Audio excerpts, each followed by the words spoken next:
"Do I know you, old man Victor Novak?" The diner manager sneered, his voice dripping with disdain as he sized up the quiet customer who dared to interrupt him. "If you've got a complaint, there's a comment card at the front." The older man, known only as Gus to the staff, didn't flinch. A cold, knowing glint appeared in his eyes. Actually, Victor, his voice suddenly devoid of its usual gentle tone, cut through the diner's midday hum, "You work for me." He paused, letting the weight of his next words settle. "My name is Arthur Kingsley. I'm the CEO of the Sunrise Restaurant Group." Silence. Victor's face went from arrogant dismissal to a sickly grey, his mouth agape. The bustling diner seemed to hold its breath. What on earth was happening? And who was this Gus, really? We all love a good story of justice served, don't we? Let us know in the comments what you think Victor's first reaction will be, and make sure to subscribe to see how this incredible diner drama unfolds. The rain, a relentless curtain of grey, hammered against the windshield of Arthur Kingsley's rented Ford pickup. He steered into the cracked asphalt parking lot of Sunrise Diner 28. The vehicle, much like his current attire, a carefully chosen piece of his disguise. Faded jeans, a flannel shirt that had seen better decades, and a worn trucker cap pulled low over a salt and pepper beard he'd cultivated for weeks. Glasses non-prescription completed the ensemble. He caught his reflection in the rearview mirror as he killed the engine. Gus Miller, his alias for this trip, stared back. Arthur almost chuckled. "If the board could see me now," he muttered under his breath, a wry smile twitching his lips. "They'd probably double the company's charitable contributions out of sheer pity." He glanced at his watch. 7:30 a.m., the prime breakfast rush. Perfect. This particular diner number 28 was a thorn in his side, a persistent anomaly in the otherwise healthy Sunrise Restaurant Group he helmed as CEO. On paper, it was profitable. Mark Lewis, his regional manager, delivered glowing reports full of praise for the diner's manager, Victor Novak. Yet the numbers beneath the surface told a different story. An employee turnover rate nearly triple the company average, customer reviews that often mentioned a strange atmosphere, and internal surveys painting a bleak picture of staff morale. Growing pains, Mark had assured him during their last quarterly review. Victor's a good man. He's got it under control. Arthur wasn't so sure. He'd learned long ago that spreadsheets and neatly typed reports rarely captured the full truth of a human workplace. A costly mistake early in his career, a situation where he'd trusted the polished surface and missed the rot underneath, had seared that lesson into his soul. It had cost good people their livelihoods and nearly cost him his fledgling company. Never again, he'd vowed. That vow was the quiet engine driving these undercover forays into his own establishments. He needed to see, to feel the reality his employees lived. The diner's neon sign, Sunrise Diner, always bright, buzzed and flickered erratically above the entrance, casting a sallow, uneven glow on the rain-slicked pavement. The always bright part seemed particularly ironic this morning. Taking a deep breath, Arthur, now fully embodying Gus Miller, pushed open the truck door and made a dash for the entrance, shoulders hunched against the downpour. The bell above the diner door chimed with a surprisingly cheerful, "Dring a young woman at the hostess stand." Nicole flashed him a smile so wide and bright it could have powered a small lighthouse. "Welcome to Sunrise Diner.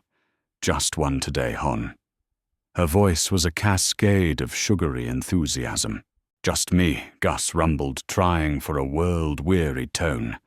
He internally awarded Nicole an Oscar for Employee of the Month every single day. The diner was bustling, a cacophony of clattering cutlery, sizzling bacon, and murmured conversations.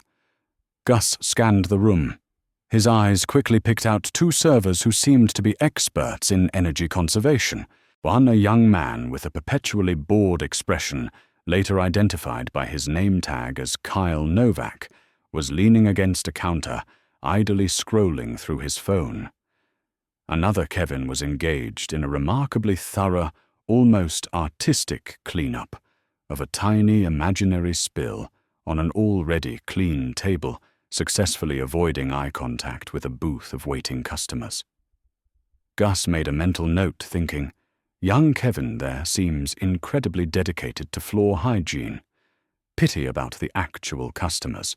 Then he saw her. Sarah Evans. She moved with an efficiency that made the other two look like they were wading through molasses. Her dark hair was pulled back in a tight ponytail, a few stray wisps escaping to frame a face that was pretty, despite the clear lines of fatigue etched around her eyes and mouth.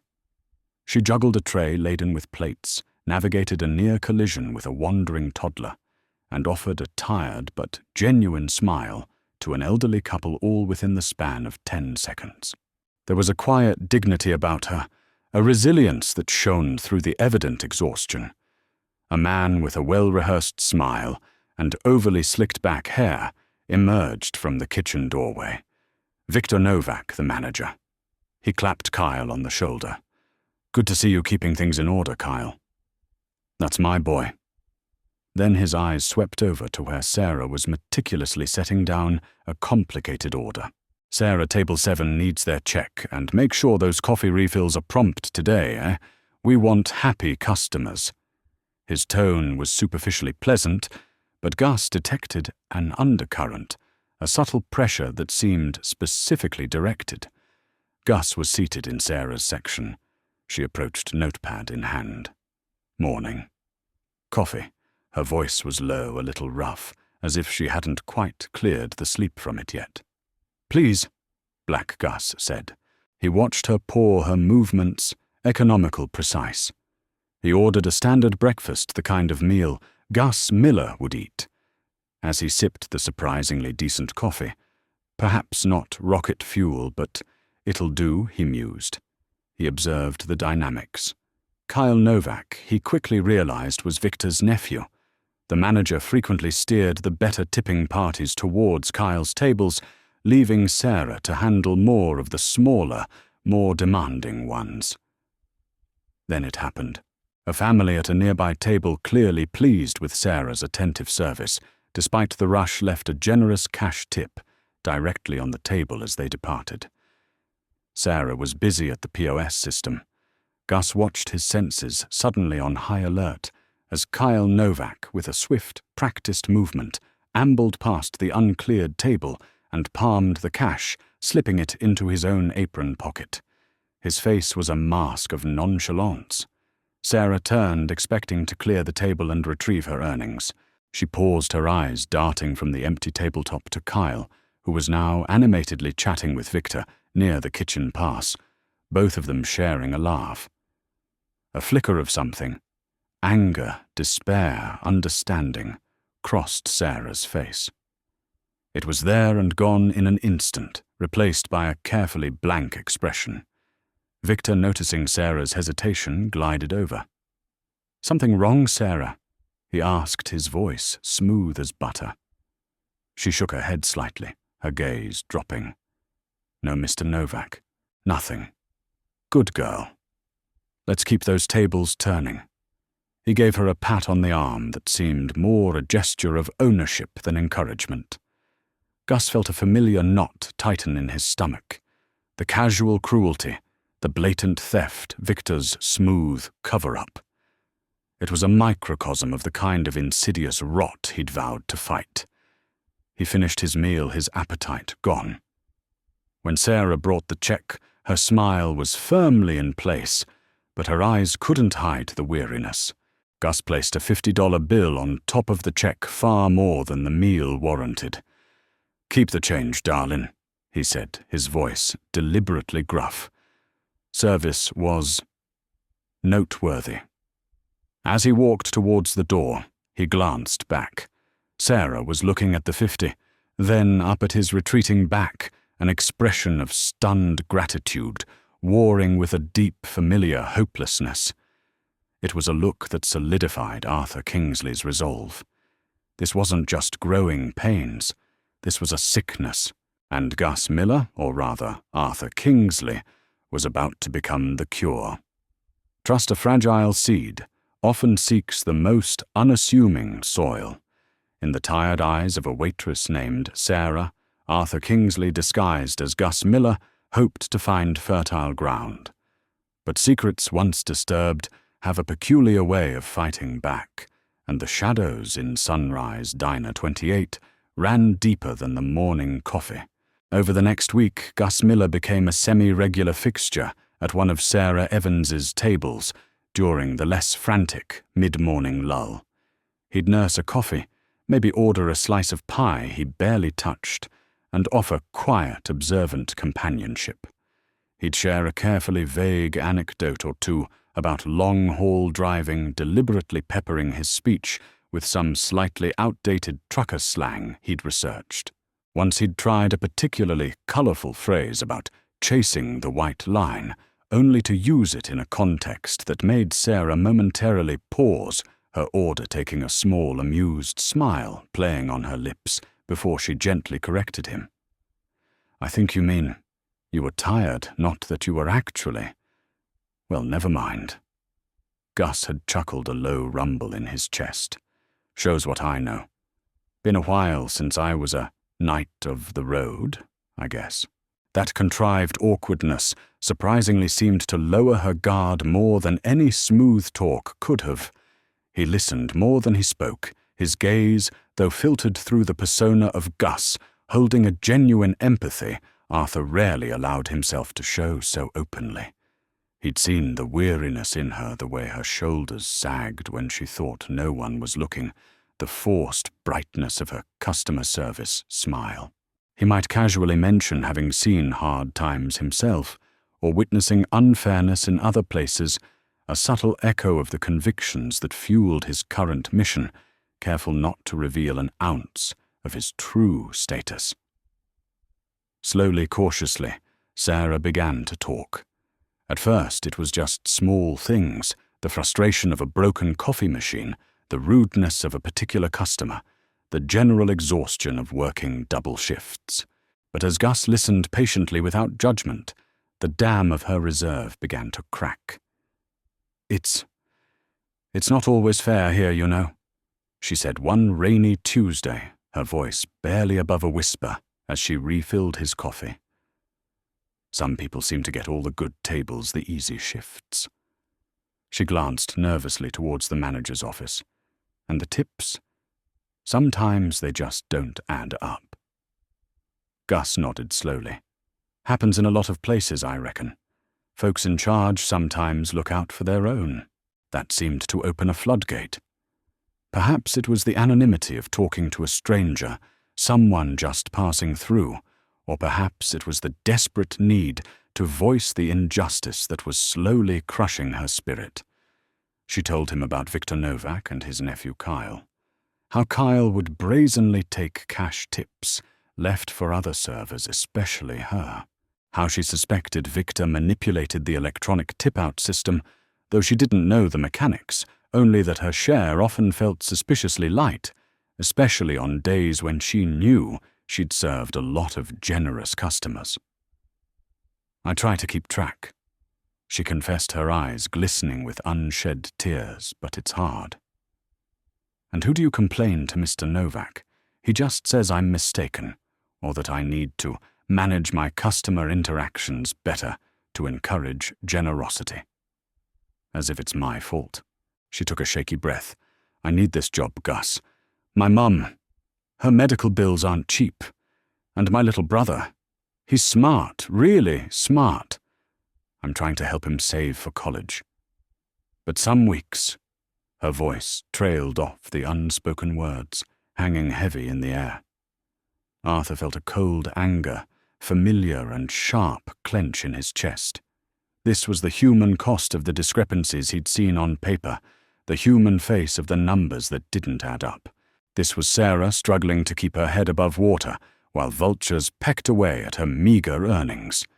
Their conversations, however quiet, did not go unnoticed. Viktor Novak had eyes like a hawk, especially for anything that deviated from his carefully controlled script. One afternoon, as Gus was leaving, he saw Viktor intercept Sarah near the kitchen. Though Gus couldn't hear the words, Viktor's posture was menacing, his smile thin and predatory. Sarah stood rigidly, her face pale. When she emerged a few minutes later to bus Gus's table, her hands were trembling, and she avoided his gaze. Later that day, Kyle Novak accidentally bumped into her as she carried a heavy tray, sending dishes crashing to the floor. "Watch where you're going, clumsy," he sneered loud enough for several patrons and a pointedly observant Viktor to hear.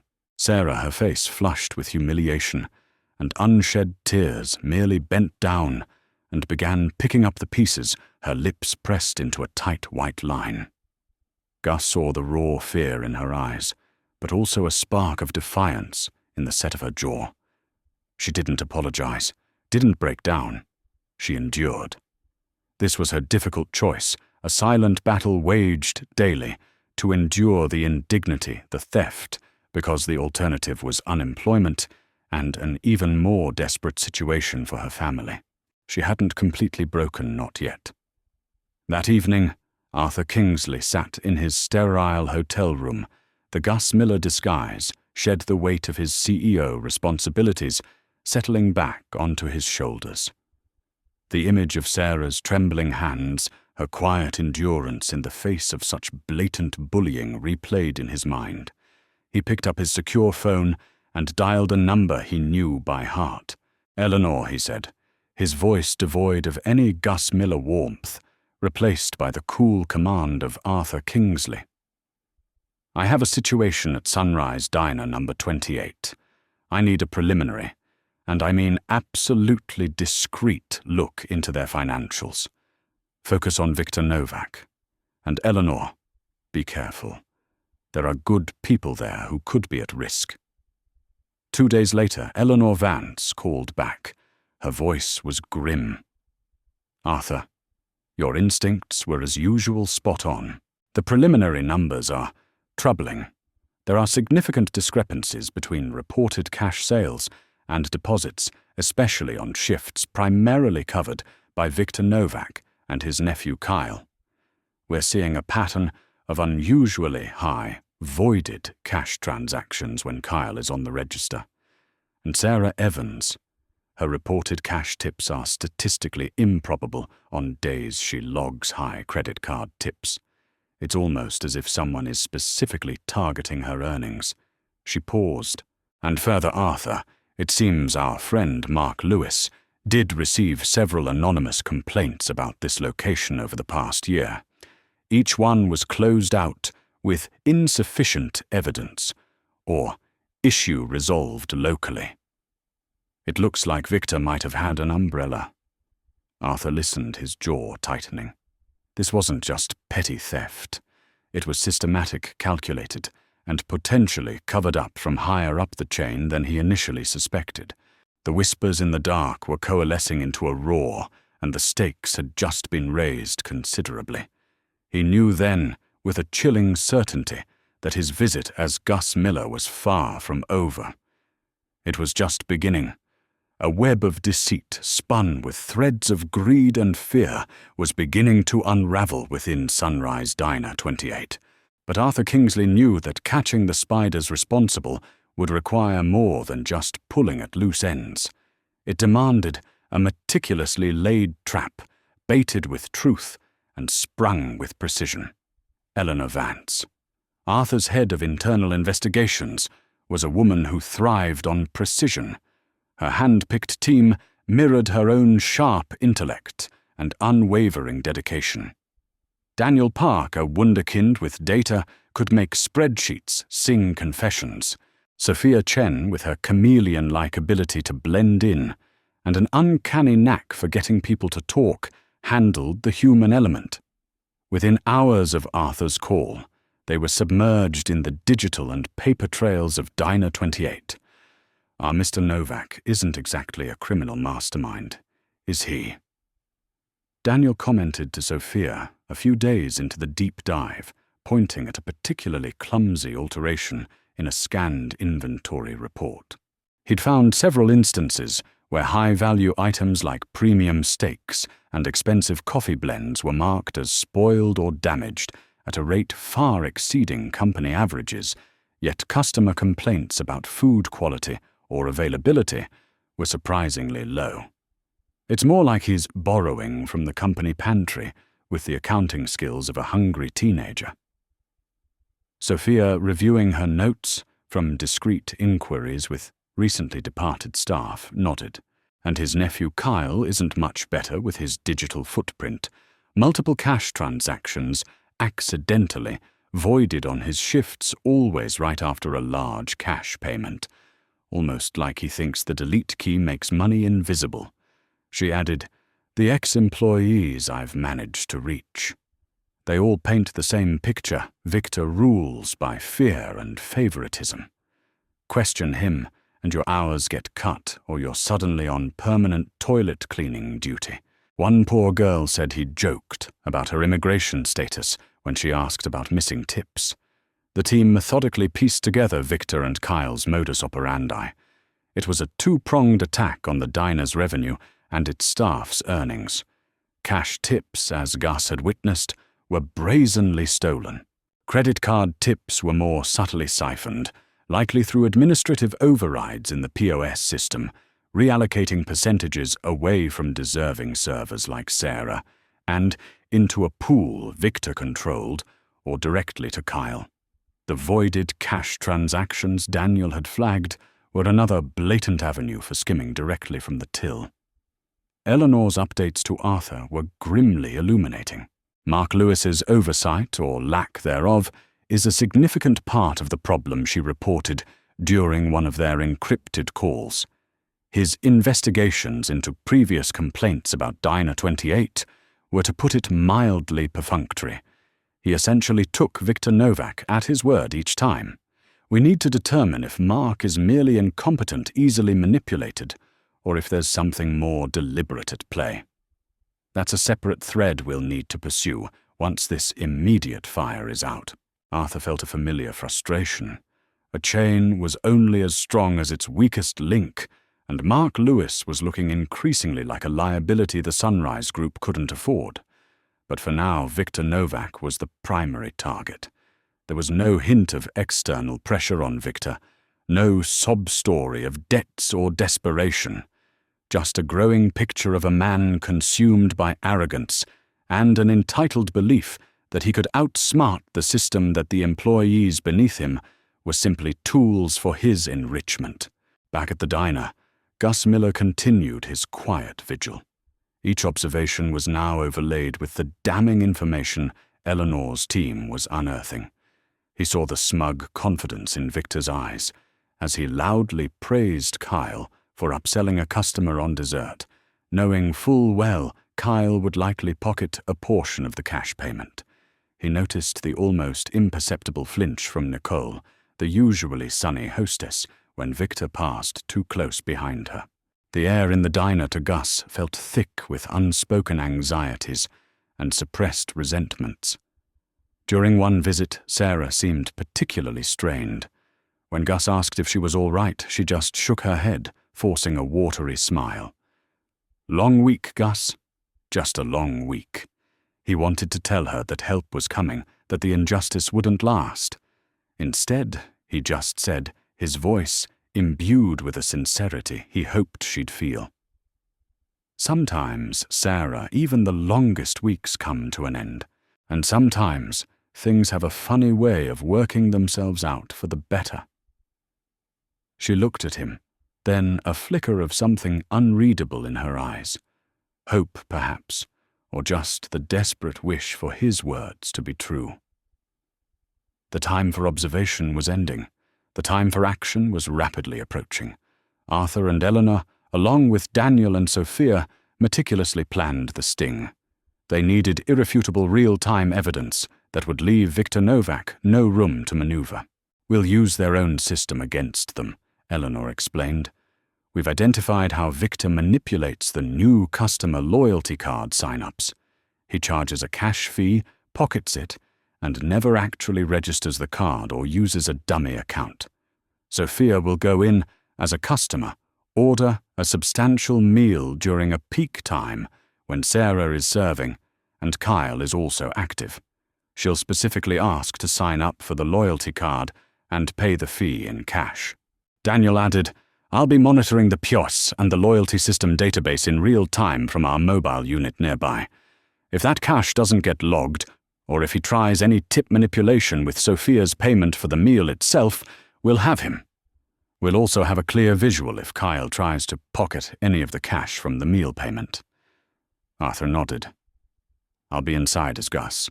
My presence might make Victor a little more cautious, or perhaps a little more prone to error, if he's trying to impress what he thinks is a regular who tips well." The day of the planned sting arrived with a nervous energy. Eleanor dressed down in jeans, and a nondescript sweater would enter, first taking a small table with a view of the register and Sarah's section. Sophia, looking like any other young professional on a lunch break, would arrive 10 minutes later. Daniel would be parked a block away, a spider in his own digital web, ready to track every transaction. Arthur took a slow, deliberate breath outside the diner.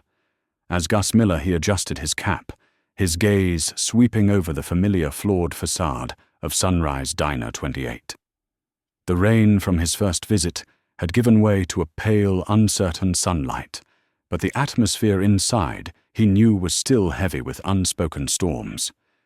He pushed open the door, the bell chiming its deceptive welcome.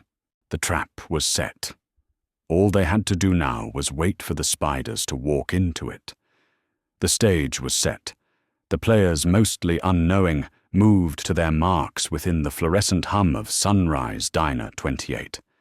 For some, like the lunchtime patrons trickling in, it was just another Tuesday. For Victor Novak and his nephew Kyle, it was though they didn't yet know it, the end of their lucrative, deceitful line. Eleanor Vance, looking like any other diner absorbed in a paperback, nursed a cup of tea near the window, her eyes missing nothing. Across the room, Gus Miller sat at his now familiar table, a silent sentinel, observing the ebb and flow of the lunch rush. The air felt charged, at least to him and Eleanor. 10 minutes later, Sophia Chen walked in, exuding the air of a young professional on a quick lunch break. Nicole, the hostess, greeted her with her usual high-wattage smile and led her to a recently vacated booth in Sarah Evans's section. Sarah, ever the professional, approached with a menu and a weary but polite, "Welcome to Sunrise. Can I get you started with something to drink?" Sophia ordered an iced tea and a substantial meal, a salad, a side of fries, and one of the diner's signature melts.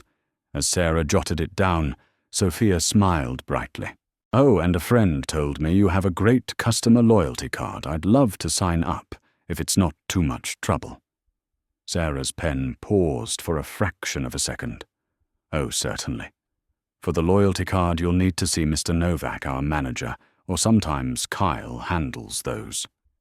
She gestured vaguely towards the front counter, where Victor was currently holding court, his voice a little too loud as he supervised. Victor, ever alert to potential cash transactions he could control, spotted Sophia being directed his way. He smoothly intercepted. "Looking to join our Sunrise family, miss?" He oozed his smile, wide and insincere. "Excellent choice. It's a one-time $5 activation fee, and you get points on every purchase." Sophia beamed. "That sounds perfect." She handed over a crisp $5 bill. From a block away, in a nondescript van, bristling with quiet electronics, Daniel Park's fingers flew across his keyboard. He sent a coded message that appeared on Eleanor's discreet burner phone and simultaneously on Arthur's. "Cash for loyalty card received by Novak Sr. No entry into the system. No new card activated." He pocketed it. Victor, oblivious, made a show of scribbling something on a pad before tucking the $5 into his shirt pocket with a self-satisfied smirk. All set. Your card will be mailed to you. As Sophia finished her meal, Kyle Novak, who had been hovering with an almost predatory focus, swooped in to clear her plates.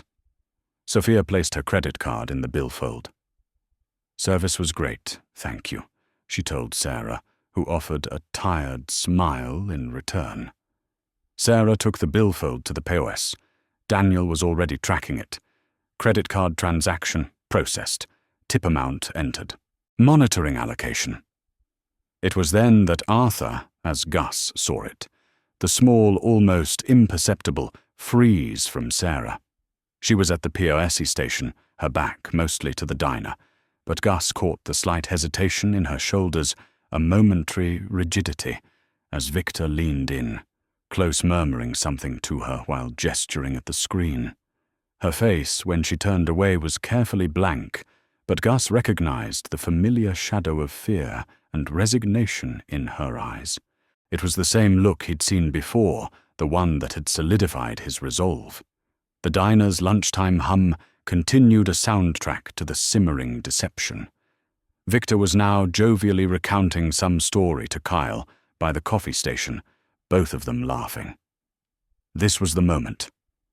Arthur Kingsley pushed back his chair, the scraping sound unnaturally loud in his own ears. He stood the persona of Gus Miller, falling away like a discarded coat. He walked not with the shuffle of an old trucker, but with the measured, purposeful stride of a CEO. Towards Victor Novak, the ambient noise of the diner seemed to dip as heads began to turn. Staff members paused mid-pour or mid-order. Mr. Novak Arthur said, his voice calm, but carrying an undeniable authority that cut through the clatter. I believe we need to have a discussion about your rather unique approach to customer service and employee compensation. Victor turned his jovial expression, morphing into one of annoyance. Do I know you, old man? He sneered, looking Gus up and down with disdain. If you've got a complaint, there's a comment card at the front. Now, if you'll excuse me. Arthur allowed a small, cold smile. Actually, Victor, you do know me. Or at least you should. You work for me. He paused for effect, his gaze unwavering. My name is Arthur Kingsley. I'm the CEO of the Sunrise Restaurant Group. The color drained from Victor Novak's face, leaving it a sickly grey. His jaw went slack. Kyle, standing beside him, looked as if he'd been struck by lightening, his eyes wide and uncomprehending. There must be some mistake. Victor stammered, his voice suddenly high-pitched. A system glitch. This is an outrageous accusation, a terrible misunderstanding. Mr. Kingsley. These things happen in a busy operation, just a small operational hiccup. His bluster was pathetic, his eyes darting around like a cornered animal. Eleanor Vance rose smoothly from her table and approached her demeanor, calm but implacable. There's no mistake, Mr. Novak, and no hiccup. She held up her phone, displaying a summary from Daniel. My operative just paid you $5 cash for a loyalty card. That cash was never entered into the system. It went straight into your pocket. Furthermore, for the past hour, my associate, Daniel Park, has been monitoring every transaction at this diner. We have real-time evidence of manipulated tip allocations, specifically targeting Miss Evans' earnings from this very transaction, and multiple voided cash sales under your nephew's login. Sarah gasped softly, her hand flying to her mouth. Her eyes, wide with disbelief, darted from the man she knew as Gus, now revealed, as the CEO, to Eleanor, then to Victor, whose face was now a mask of terror. Nicole Kevin and the other kitchen staff who had gathered nervously at the pass-through window were utterly silent, their expressions a mixture of shock, fear, and a dawning, incredulous hope. This is slander, Victor shrieked, though his voice lacked conviction. "You can't prove any of this." Arthur's voice was like ice. "We can and we will.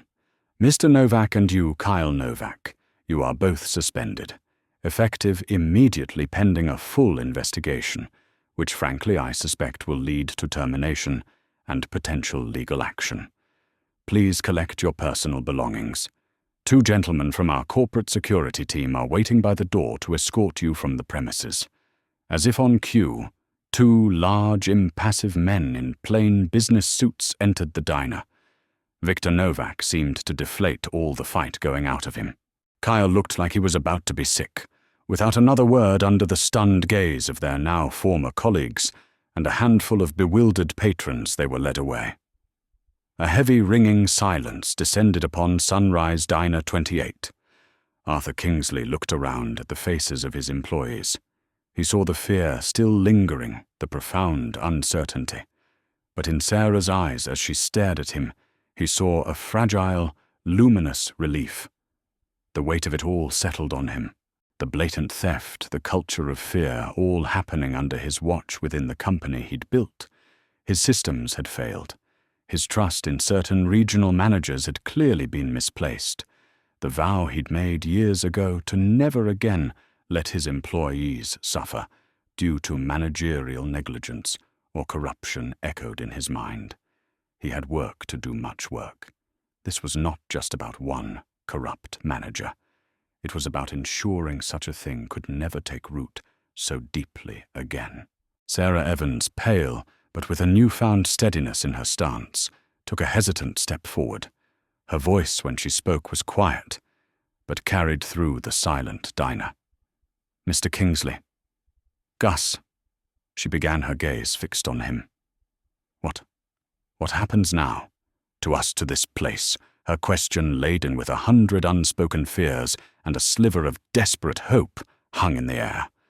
Arthur met her gaze, seeing in her the resilience and integrity that had been so cruelly exploited. The answer, he knew, would define more than just the future of Diner 28. It would define him. A month can change very little, or it can change almost everything. For Sunrise Diner 28, it felt like the dawn of an entirely new day, one built on the fragile foundations of courage and the slow, steady rebuilding of hard-won trust.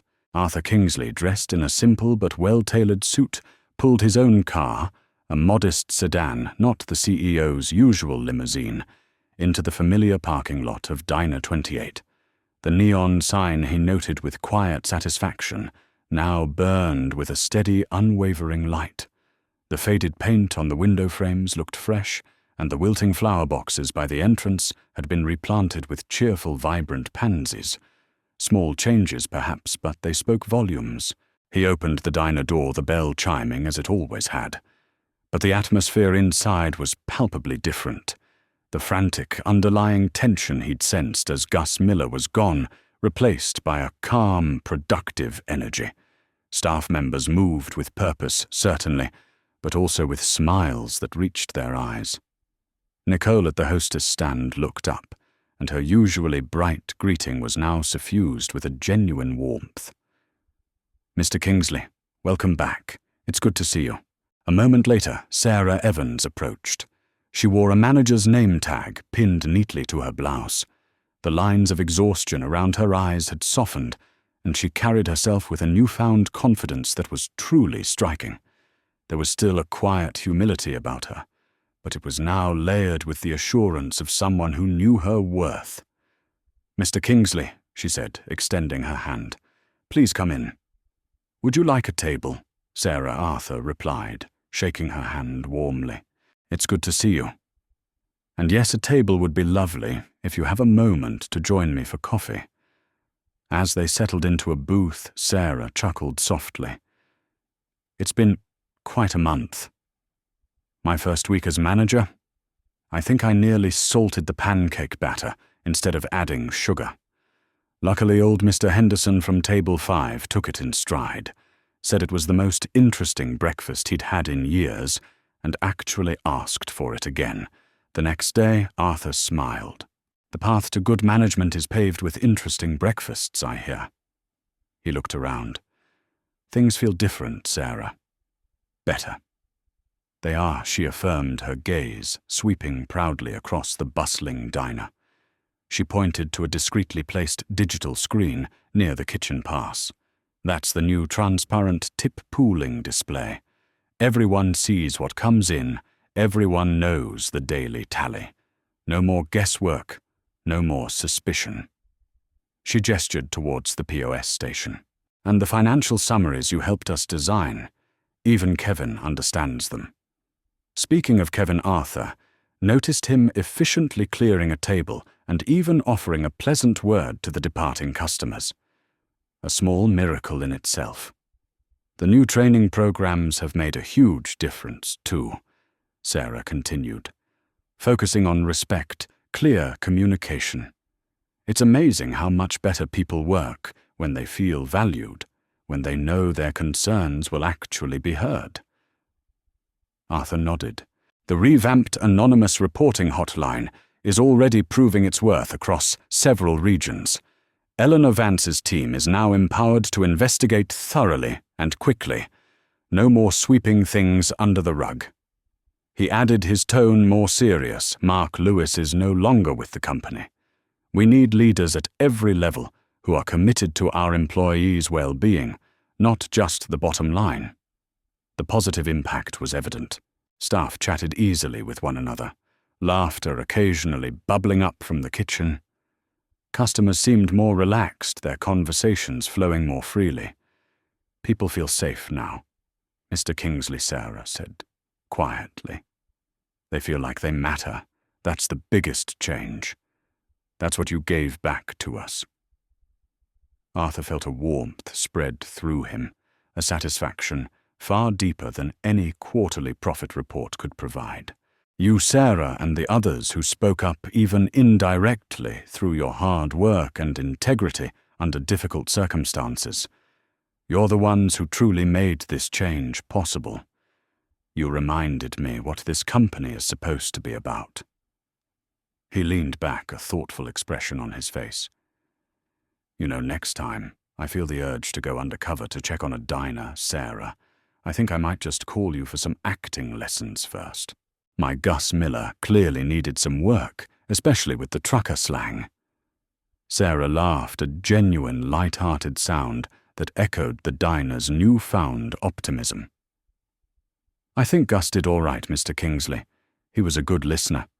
Listening, Arthur mused. That's the key, isn't it?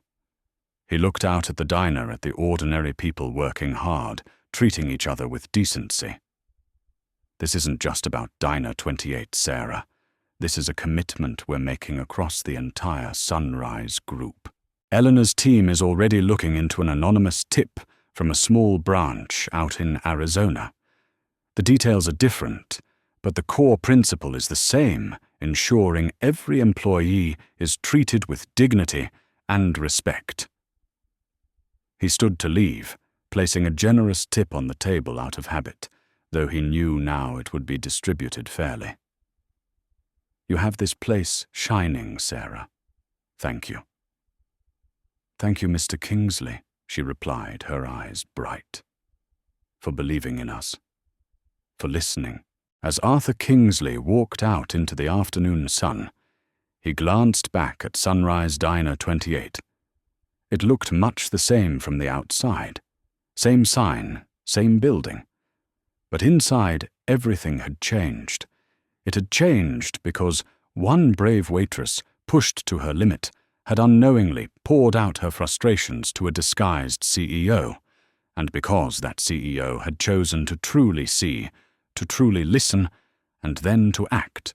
The most important ingredients in any business, Arthur reflected, weren't always found on the menu or in the financial statements.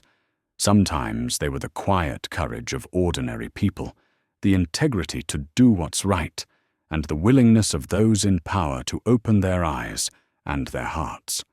And today, at least in one small corner of his vast enterprise, those ingredients were finally creating something truly special. And so the sun truly began to shine again on Diner 28. A simple diner, much like any other from the outside, yet within its walls, a profound change had taken root. It makes you wonder, doesn't it?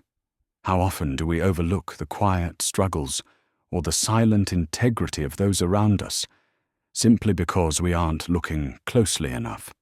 Perhaps the most important ingredients in any part of our lives aren't the ones we can easily measure, but the unseen values of trust, dignity, and the courage to speak up, even when it feels like no one is listening.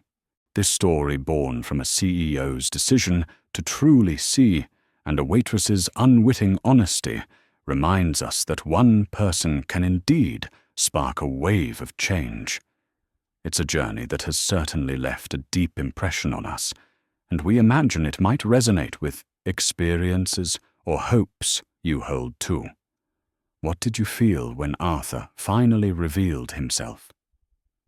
Did Sarah's quiet strength inspire you? We'd genuinely love to hear your thoughts and feelings about this story in the comments below. Your perspectives enrich these narratives in ways we can't do alone. And if this story touched your heart or made you think, perhaps give it a like. And if you feel it's a message worth spreading about the power of listening and the importance of integrity, please do share it with others. Of course, to continue joining us on these emotional and thought-provoking journeys, don't forget to subscribe and click that notification bell. We have many more stories to tell, filled with moments that we hope will connect with you. Thank you for spending your time with us today. Until next time, keep looking for the extraordinary in the ordinary.